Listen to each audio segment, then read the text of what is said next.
Siman Chaf Gimel 23. It's important to know because it's important when we're in such a situation. Unfortunately, it comes up to know about this. Wearing Dinei Tzitzit, the laws of Tzitzit, Bevet HaKvarot, in a cemetery. Uvo Dalet Seifim, and there are 4 halachot in this chapter.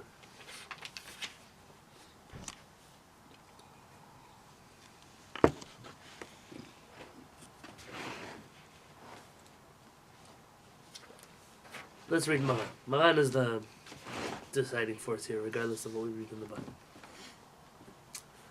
Mutar likanes bevet hakvarot. A person is allowed to enter the cemetery. V'hu lavush tzitzit, and he is wearing tzitzit. Meaning you can come into a cemetery wearing tzitzit. V'hu shelo yeh nigrar al hakvarot. But the rule is that tzitziot cannot drag on the graves. Avalim hu nigrar al hakvarot. But if the tzitziot are dragging on the graves, asur, it's forbidden. Why? Mishum lo'eg larash. There's a Talmudic teaching of lo'eg larash, laughing at a poor person. I'll explain. The origin of this halakha is from Masechet Berachot. It's kind of like mocking the dead. See, I can wear tzitzit and you Very cannot. good. That's exactly what it's like. Not kind of like, that's exactly it. Of course, couldn't you also say that in Shamayim that the souls are wearing garments of light that are nicer than tzitzit, and that tzitzit is like, or is a garment of light in this world, but you have a real garment of light in the next one? It looks like you can get a big answer here. I normally don't lose books. I'm sorry, did I do it? That's all right. Could have left it in the shul. But in this world, where we see with our eyes, it definitely looks Yeah. mocking. It's like saying, hey, we can do mitzvot, you can't. It looks disrespectful. Like you. There's no way that I left this book here. What? It's a Mishnah Berurah of mine. There's no way that I used it at home because I didn't use it at home. Wait, I thought you pulled out the Mishnah Berurah in one of our classes recently. Yeah, I did. So it has to Right. I couldn't have left it here unless I could have left it here. Zev is already asking the questions that I want to answer. They're good questions. I want to read the halakha and then get back to this because there are more questions that can be asked. Zev says, what about the neshama? It's already dressed in something holier. What if it's a grave of a woman who wasn't obligated to see it in the first place? What about that question? What if it's the grave of a child who wasn't obligated to tzitziot? What about in that case? These are very good questions. We're going to get to them in a second. Let me just finish reading the halakha.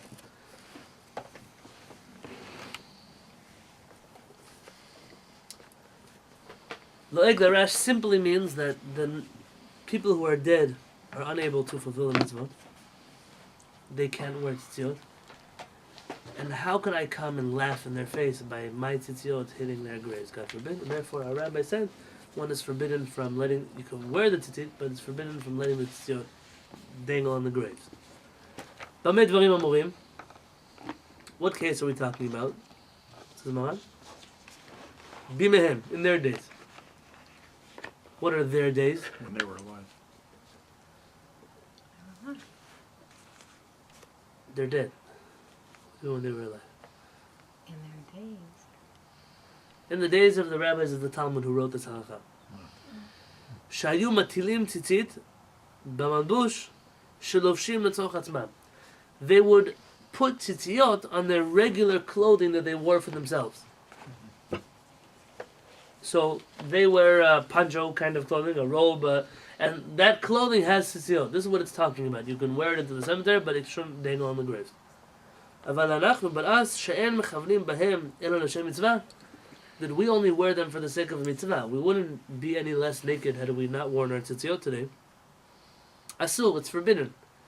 Afilu einam nigarim, it's forbidden even if they don't dangle on the graves. Aren't there some Jews who tuck in their tzitziot when they go into a graveyard? V'hani mili, this only applies kshatzitziot megulim, when the tzitziot are exposed. Avalim hem mechusim mutar. But if they are covered or tucked in, then it's permitted. So we have two different categories here. Those days, our days. Let's talk about those days. Those days, a person is allowed to wear their tzitziot out in the cemetery, as long as they don't dangle on the graves, out of disrespect to those who have passed. But nowadays, that the only reason we wear tzitziot in the first place is for a mitzvah. I mean, there we could say we're not making fun of them by wearing it because this is our clothing. What do they want us to do? Take off our shirts? We're just going to make sure it doesn't hit them. Nowadays, though, we're only wearing them for a mitzvah. So we're coming into a cemetery already wearing tzitziot, mocking a person. Maran says this only applies if they're exposed. But if they're covered, it's not a problem. And from here you find that the custom is that people tuck in their tzitziot before they enter a cemetery. Is this in reference to the large? Also to the small. Oh, okay. Maybe it's my own ignorance because I haven't gone to that many funerals, thank God, in my life. But when you have a minyan for Kaddish, you don't do a whole prayer service in a cemetery. Like you don't do like the whole of Shacharit or Mincha. You're not allowed to, they say, right? We haven't got there. I've never seen that. So I mean, it's funny. I never thought of that question. Can you pray a minyan in a graveyard?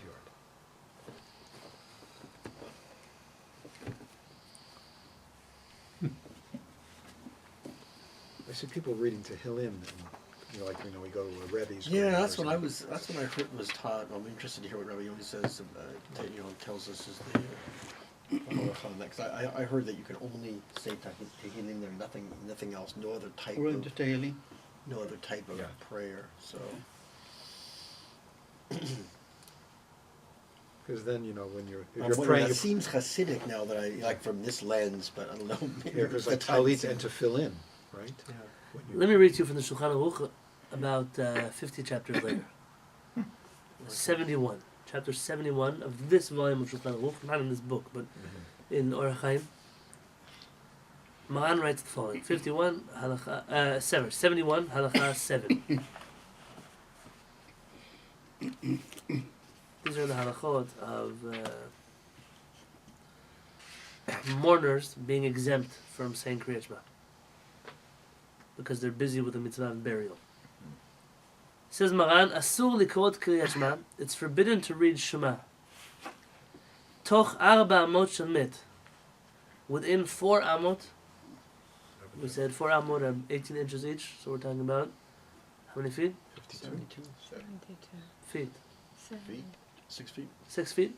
6 feet around. So 3 of these tiles. Yeah. Four- Oh, four 3? each, Yeah, right? is that the... No, 6 is not... You think it's just 3? They're 2 foot by 4. Are they 2 foot by 4? Okay. No, he knows the measurements. Asur likrot Kriyat Shema toch arba amot shel met. Within 4 amot of a dead person. O bevet hakvarot. Or at all inside of a cemetery. V'im kara, and if he read Shema at the cemetery, or within 4 amot of a dead person, lo yatsa, he has not fulfilled his obligation of Shema. It's like reading it in a place where it's forbidden to read it. So it doesn't count. But it's not a chet or anything. Says the Ramah, It's not forbidden though, right? It's just not counted. let me read. The Mishnah Berurah says, V'hu adin lomar kaddish. The same thing about saying kaddish. Ushar divrei kedusha, or anything else that's holy. Mishum lo'eg larash, because again we're mocking the person who's in the grave that cannot pray anymore. It's forbidden to say kaddish. It's forbidden to pray. It's forbidden to do anything religious at the graveside of the person. So why do But people who say But Kaddish? the Kaddish at the start. Why do you say Kaddish at the gravesite?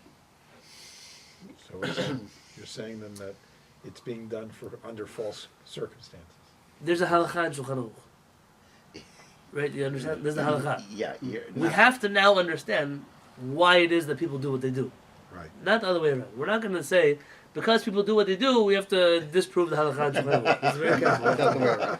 Yep. Because the It's the Jewish Ramah workaround. disagrees. There is no Ramah that disagrees. Oh.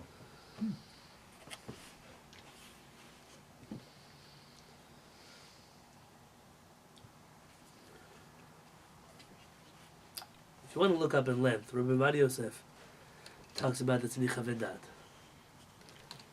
This Mishnah Berurah has the notes of Rabbi Mazuz inside of it. who's the big Sephardic rabbi in Israel, in Bnei Brak, Rabbi Mezuz points out that Rabbi Ovadia mentions the custom is to say Kaddish and other prayers for the deceased at the graveside. The logic that goes into it seems to be as follows. Shema is all about my obligation. I have to say something now. I have to pray, and so, sorry, Mr. Dead Guy, I have to pray now, and you can't pray, ha ha ha. Then that's how it could be interpreted. The reason I'm saying Kaddish, or El Malei Rachamim, or Hashkava, I'm saying that for the deceased person. So the logic goes that it would not be considered mocking that person. In fact, I'm there only to pray for that person. And therefore, things that are said for that person are allowed to be said within the 6 feet around the grave and inside of a cemetery. Which is why at a funeral we'll say Divrei Torah. These are all meant to uplift the neshama. Could one argue that it's better not to do that? Sure. There's a halakha like this in Shulchan Aruch. Could one say that the custom is an evil one? No, because logically it makes sense that it's different than Shema, in the sense that if you would make a mincha minyan by a grave or in a cemetery, you wouldn't be able to do such a thing. But to pray for the deceased at a gravesite is included within the things we do to respect the person who passed away. So that's interesting because are there any rabbis who have that opinion? I mean, it's very nuanced, saying Shema is for yourself, but Kaddish is for We'd have to deceased. look at the. Unfortunately, my library at the shul is not so extensive, but Of course, then. at home, Rabbi Ovadia Yosef does talk about this. I'm assuming that he'll back it up with actual sources, not just a logical opinion. And Of course. listen, I think it's fair for full transparency to be honest, and that is that aside from some interpretations of the Rambam, what seems to be explicit in the Rambam is that it's a non-Jewish custom to go to graves after the burial anyways. And the Rambam considered it forbidden to go to the gravesite of people, to pray there, to say things Well, there. that After raises the initial issue. burial. I mean, we have to bury a person, fine. We might have to go take care of the tombstone every once in a while, fine. But to turn a grave site into a holy place, the Rambam, it's a kind of ironic because the Rambam's grave is a big site for pilgrimage for a lot of people, but I'm certain the Rambam wasn't so excited about this kind of approach to Judaism. The Rambam's logic is, and I should tell you that in the Yemenite community, this is, maybe today, after being mixed in with the Sfaradim, it's different because the Sfaradim are all into going to graves. But the Yemenite community that follow the Rambam, when I went to Israel and asked my grandfather to take me to my grandmother's grave, he didn't know how to get there. He didn't know where she was buried. He remembered he was there, he remembered around where she was, and we spent a while looking for it and we found it. Contrast went? this. He went with me because I asked him to come. Yeah. But he hadn't been since the funeral. Contrast this to my mother's side of the family, which is the Sephardic side of the family. My grandmother, there wasn't a Friday in her life that she didn't walk a mile. I don't know, 2 miles. How far is that? It's a serious walk. Couple kilometers there. Yes, So. she walked all the way to the cemetery to wash every grave of anybody in her family, to light candles there, and to pray there every single Friday morning, without fail. That's very Sephardic custom. It is very deeply ingrained. And Ashkenazim also. Your sites, people go to the cemetery. Rosh Chodesh, people go to the Erev Rosh Chodesh. They have Erev little Yom yard Kippur. candle cutouts in the back of the tombstone. It's like a little door so that the wind won't blow it out. You open the little door, Really? put your candle in, light it, close Yeah, the little and door. close it. And then That's how it is in Israel. You should wind know, and a rain person, will a not put person it should out. pray, if they can, to be buried in Israel. It's I cannot tell you how many times I go to a funeral here in America, which I never know, but the things that are go on inside of a funeral here, Orthodox, I'm not talking about, I've been to Reform and conservative funerals here too.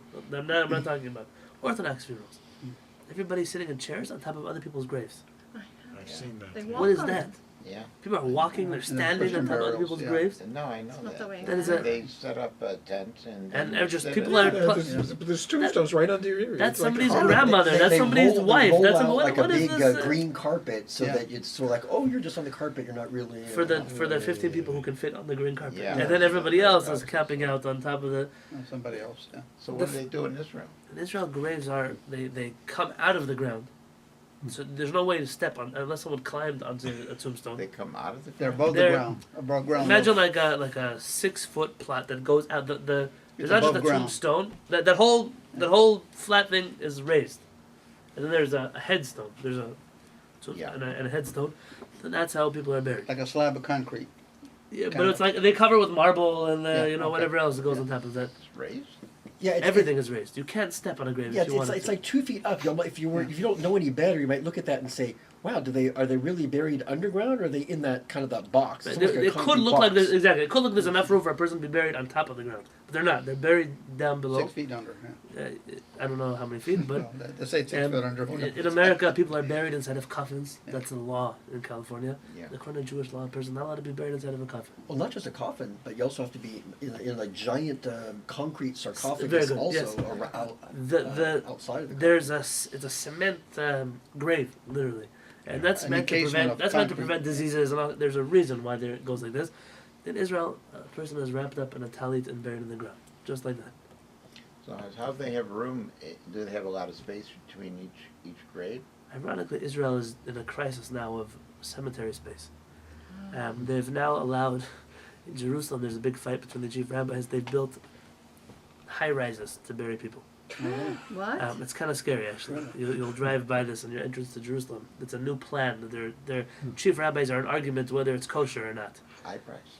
It's literally like, oh, this one is on the second floor, room 3B. It's kind of scary. It's They're not really. They're not So really. no the- longer is it 6 feet no, under. people are in the ground, but they're running out of in Jerusalem. People have been buried in Jerusalem for years and years and years. vertical. It's stacking. getting overcrowded. Unfortunately, we haven't gotten any more land in recent years in Israel. We keep giving away our land, and this has become a problem.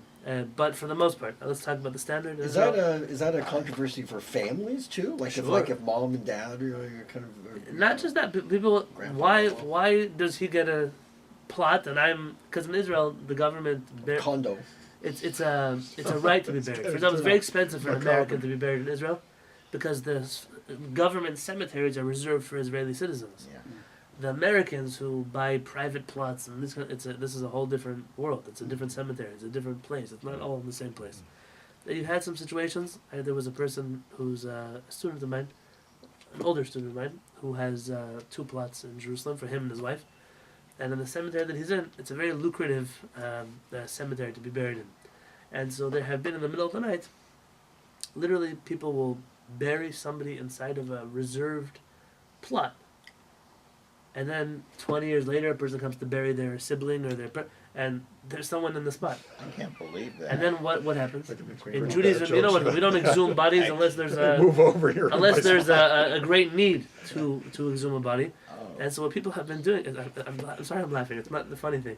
They've been going to Israel to put false tombstones on their graves so that when they get buried, they add into the cost of burial the guy to destroy their tombstone and put their body in the ground. Because reserved clearly is not doing it anymore. Wow. Reserved doesn't mean reserved. This is it's a pretty crazy situation, but technically it doesn't look like what we have here. It's kind of like if a person's been to the home of, is that what it's called? Down in National Peace, City. yeah. There they have the tombs are, if I remember, they're above ground. Am I? Do they? I don't know. Not really? No, not really. Not really. No, Never mind. in LA, they're like that. In LA they're like that. Okay. The Old- one old over part here, of LA. the one over here near, It's not really- Not the newer part. what's it called? El where the- Camino. Near the tech center there. Yeah, it's called El Sorrento Camino. Valley. Yeah. Near there.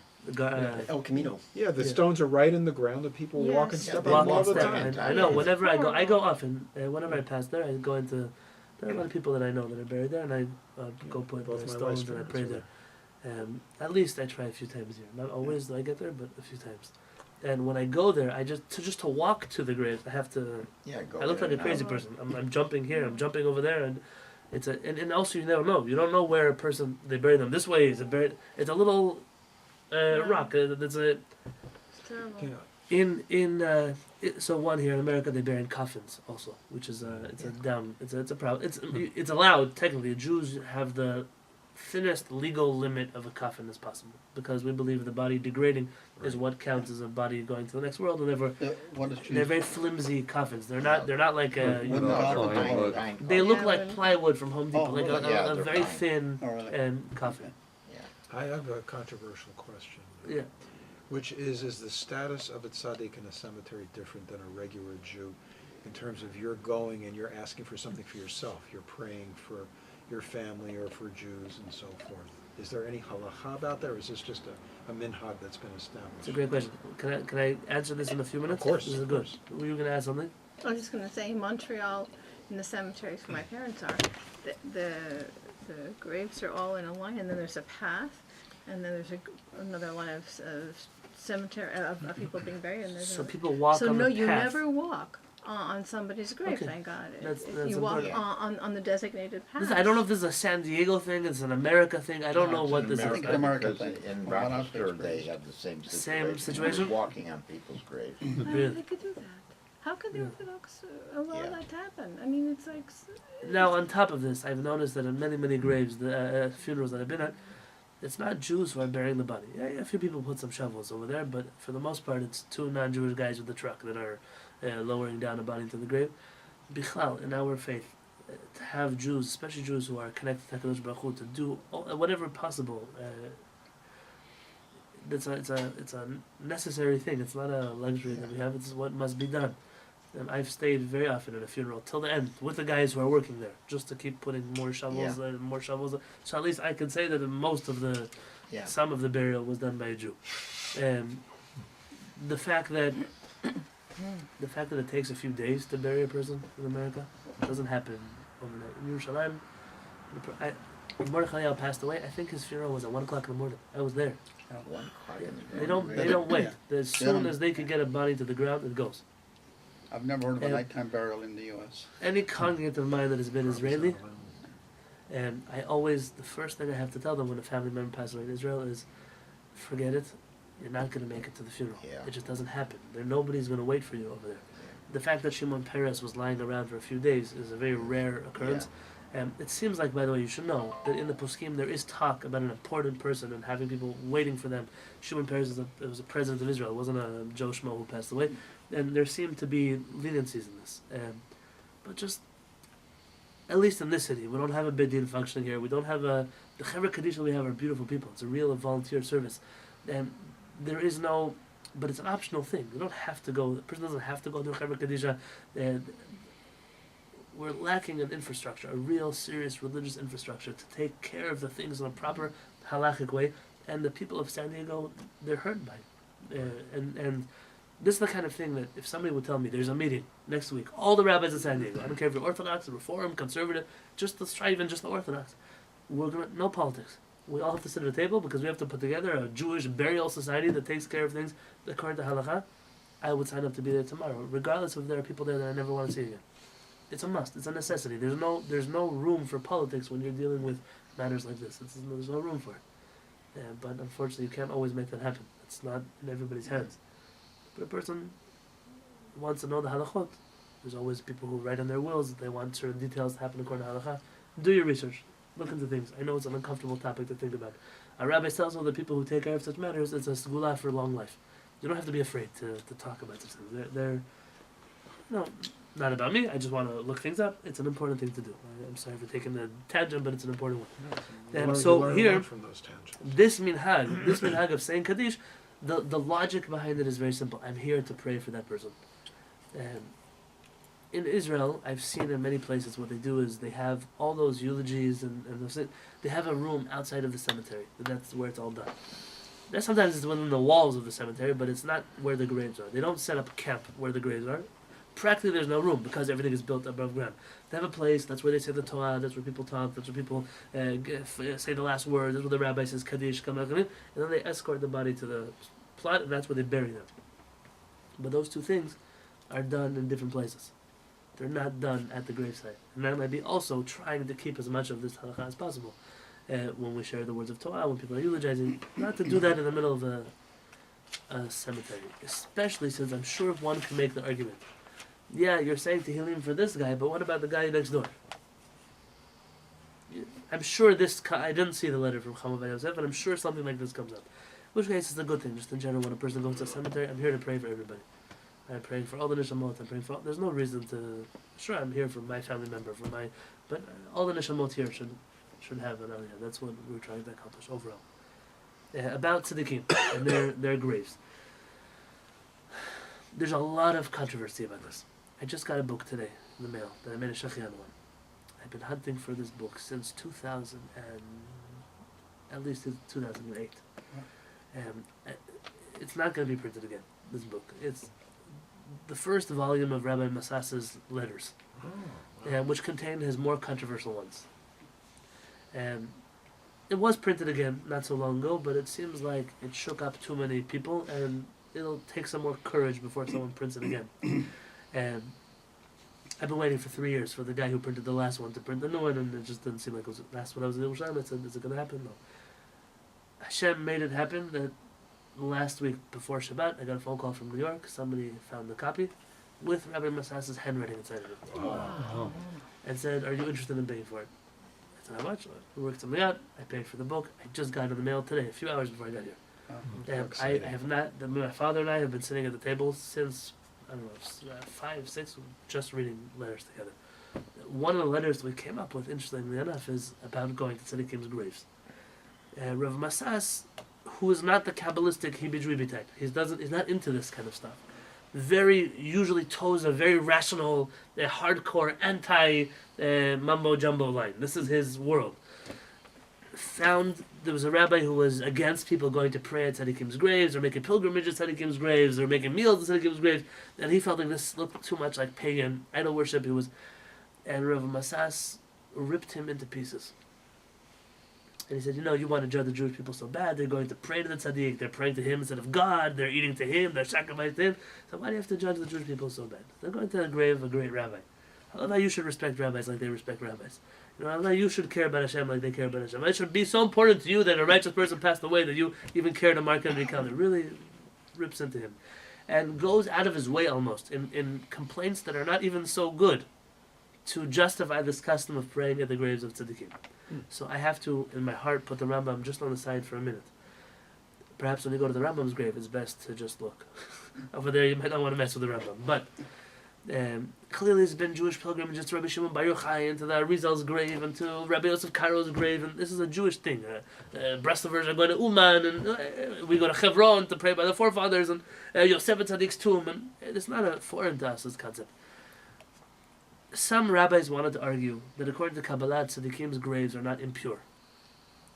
And therefore Kohanim are able to enter into graves of Tzaddikim. It's an argument that has been made. I was once at King David's tomb, and I saw Rabbi David Aaron there. He's a Kohen. Oh. He was giving a class At the tomb. at the tomb. So I said, Rabbi Aaron, what are you doing here? So he presented some convincing evidence that there is not actually a Jewish tradition that this is King David's tomb.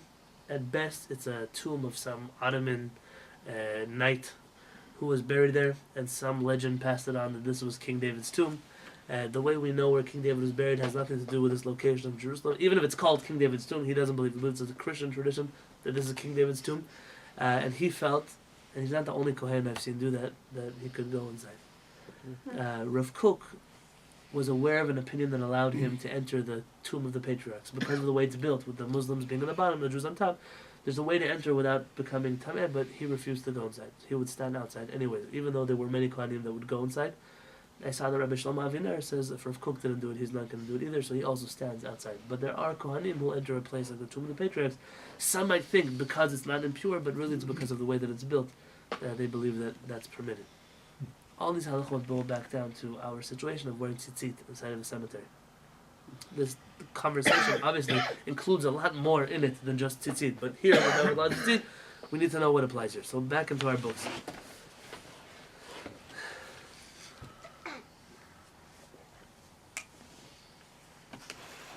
The Chaf Chaim asked an interesting question, and he says, what about the bodies that are covered? They're in the grave. They're in their own domain for sure. So what do they care what's going on outside? Chaf Chaim says that according to Kabbalah, the spirit always hovers over the tomb. Always. Always.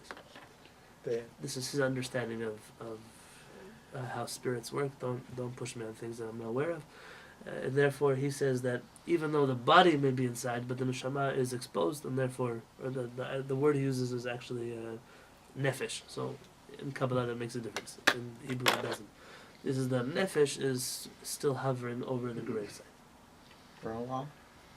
Eternity. What? Eternity. Eternity. That's So what I thought just the nefesh, idea, but not the yechida, not the higher aspects of the I Kabbalistically thought the speaking. soul leaves the body. Right, this is what Zev's pointing out, is in Kabbalah there are different parts to a soul.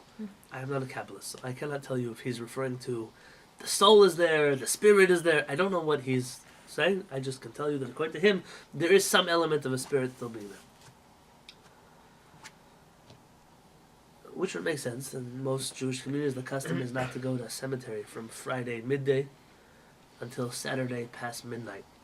The reason is we know the neshamot are allowed out of Gehenom for these hours of Shabbat, and therefore it seems like the spirits are not in the cemetery at this point in time, and that's why the custom has been to just refrain from going at those times. But this is way above my pay grade. I'm not a Kabbalist. I don't fly magic carpets. Do with this information as you wish. Maybe we'll just finish the next halachot. That we will, instead of reading the commentary, we'll do the commentary tomorrow night. We'll read through the halachot. Yesh nahagim, some of a custom. 412. Thank you, 412. 412 at the top of the page. We'll go back and do all the bottom parts tomorrow. Some of a custom.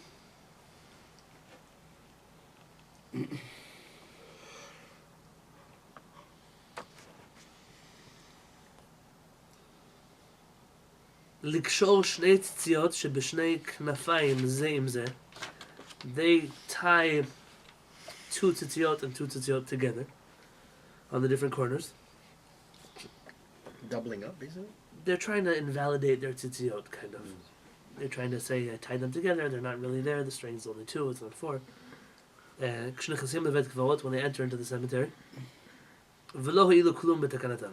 But they did not accomplish anything with their novel idea, says Mahan. Meaning it was a nice try.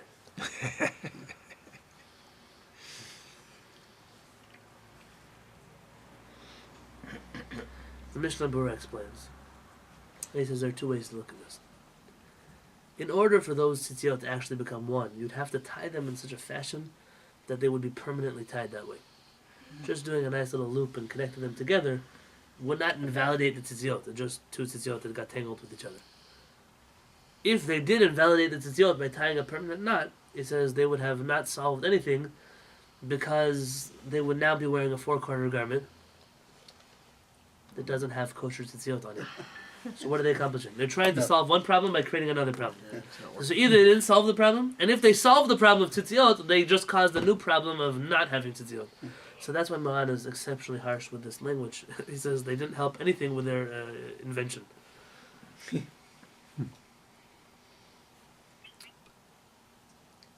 The next halakha, hanichnas toch arba amot shel met or shel kever, a person who enters within the 4 amot, the 6 feet of a deceased person, or shel kever, or of a grave, dino knichnas the bet agvorot. It's considered as if he has entered the cemetery. So people know. So where does the cemetery start? The cemetery starts at 6 feet, 4 amot from wherever the first grave is. That's where the cemetery is. Regardless of whether it's a Jewish person or not. This is an interesting question. Whether a Jewish grave and a non-Jewish grave are different, this is a big argument in the Poskim. It seems to me that the Kohanim are careful with both. Whatever Kabbalistic ramifications there are in this concept, it doesn't seem to spill over into halacha, actually. I guess I've confused the Kabbalistic understanding with the halachic one, because the general understanding I've seen in the place I've studied is that a non-Jewish body does not become tumah. This is under the assumption that a non-Jewish body does not have kedusha, which is a very fringe concept that Fringe? I personally don't agree with. Fringe. Well, that's why we're saying that all the sons of Adam, all the sons and daughters of Adam, Hashem breathed the soul into men, and therefore all human beings have Correct. a soul. If you would like me to bring, maybe I could bring a discussion tomorrow of Jewish cemeteries, non-Jewish cemeteries. For example, we might not be worried about our tzitziot in a non-Jewish cemetery because non-Jews don't wear tzitziot. But definitely regarding Kohanim entering or not entering, this would have a practical application because there are non-Jewish graves and Jewish graves. And I had friends who were Kohanim, who even around non-Jewish cemeteries, you have to understand the Kohen has to be very careful. And so what counts as a roof that covers a grave? Imagine that this, in San Diego, don't have such a thing, but in old East Coast places, the cemetery was once outside of a city, but the city expanded and now it's in the middle of the neighborhood. So you're walking out of the grocery store, you walk past the cemetery. The cemetery has this beautiful old tree that's hanging over, half over the cemetery, half over the sidewalk. That would count as an ohel. It would transfer the tumah from one side of the fence to the other side of the fence. So he would actually cross the street under such a situation, which shows you that he was careful also about non-Jewish graves. I'm not going to learn halakha from my high school buddy, but I'm happy to bring in sources and discuss this more in depth. What he labels here is another halakha. The Shulchan Aruch doesn't seem to label as another halakha, at least not in my printing of the Shulchan Aruch, but it could be that my printing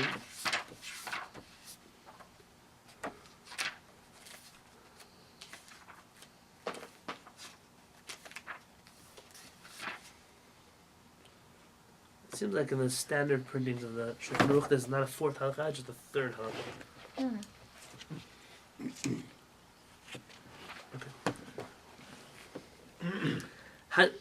במקום שנוהגים להסיר ציצית מטלית המת בבית, in a place where there's a custom to remove the tzitziot from the deceased person's talit at the home,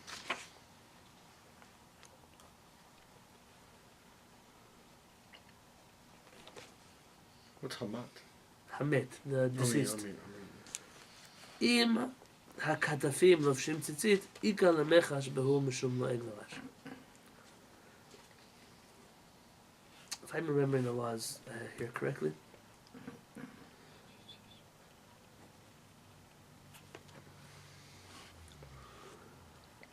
there's this concept of wrapping a deceased person in talit. That's how we do it today. It's meant to. I don't know if you remember. We learned about this already once. That some places had this custom and some places didn't have this custom. We discussed this earlier in the laws of tzitzit, in one of our previous classes. We were talking about why people get buried in talit. Why there's this minhag? Is it a good minhag? Is it not a good minhag?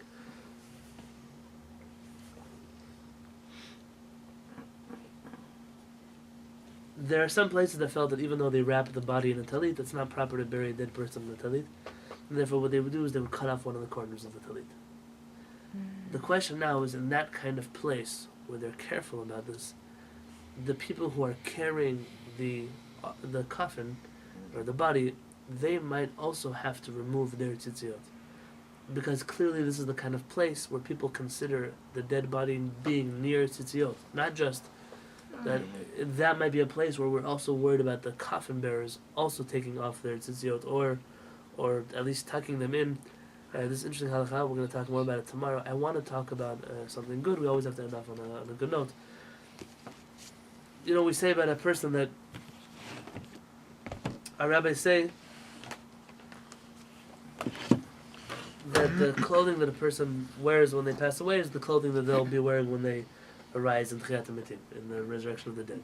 Obviously, our rabbis are not talking about, it was a nice, a Ralph Lauren sweater, so that's a nice sweater to wear when a person gets buried. They weren't talking about this. Meaning the actions, the deeds that a person goes to the grave with, that's all they have. When they come to the next world, when they're resurrected in the afterlife, this will be the good deeds that stand with them. You'll see a tzaddik, you'll see a rasha, you'll see a middle person, like a middle person.